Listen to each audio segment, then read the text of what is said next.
Hi.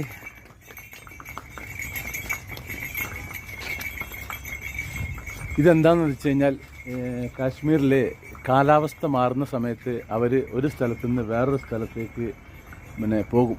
അപ്പം അങ്ങനെ ഇവർ വീട്ടിലെ സാധനങ്ങളും അത്യാവശ്യം വളരെ കുറഞ്ഞ സാധനങ്ങളൊക്കെ ഉള്ളു ഉണ്ടാവുക. അതായിട്ട് അവർ മറ്റേ സ്ഥലത്തേക്ക് പോയിട്ട് അവിടുന്ന് കാലാവസ്ഥ തിരിച്ചു മാറുന്നതിന് തിരിച്ചിങ്ങോട്ടേക്ക് വരും. ഞാൻ മുമ്പ് ഗുൽമാർഗിലെ കേബിൾ കാറിൻ്റെ അടിയിൽ കാണിച്ചിരുന്നല്ലോ കുറച്ച് വീടുകളൊക്കെ, ഇങ്ങനെ ചെറിയ ചെറിയ വീടുകൾ, അങ്ങനത്തെ വീട്ടിൽ താമസിക്കുന്നവരാണ്. ആ കൂട്ടത്തിൽ കൂടി ഇവരെ കുഴപ്പം ചില സമയത്ത് ഈ ആടുകളും നായകളൊക്കെ ഉണ്ടാവും. ഇതിൽ തിരിച്ച് ഇങ്ങോട്ടേക്ക് തന്നെ വരും. അങ്ങനെ 2 സ്ഥലത്താണ് അവർ താമസിക്കുക ഒരു വർഷത്തിൽ. അങ്ങനെ സംഭവമാണ്. ഒരു ചെറിയ കുട്ടികളൊക്കെ ഇതിൻ്റെ പുറത്ത് വരും. ചിലരും കുറച്ച് കഴിഞ്ഞാൽ അതിൻ്റെ മുകളിലേക്ക് കയറിയിട്ട് അങ്ങനെ യാത്ര ചെയ്യും.